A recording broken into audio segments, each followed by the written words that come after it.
এবার মার্কিন president Donald ট্রাম্পকে সরাসরি চ্যালেঞ্জ ছুড়ে দিল ইরান।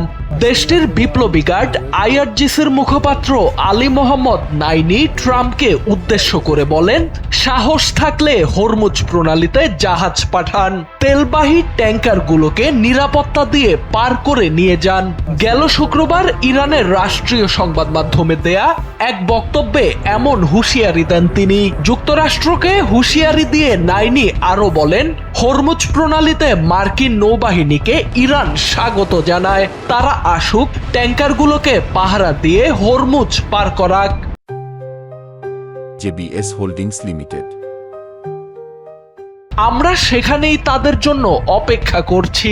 তিনি আরো বলেন, যে কোনো সিদ্ধান্ত নেয়ার আগে আমেরিকানদের 1987 সালে কুয়েতে সুপার ট্যাঙ্কার ব্রিজেটনে অগ্নিকাণ্ডের ঘটনা মনে রাখা উচিত। পাশাপাশি সম্প্রতি যেসব তেলবাহী ট্যাঙ্কার লক্ষ্যবস্তু হয়েছে সেগুলোর কথাও স্মরণ করিয়ে দেন তিনি।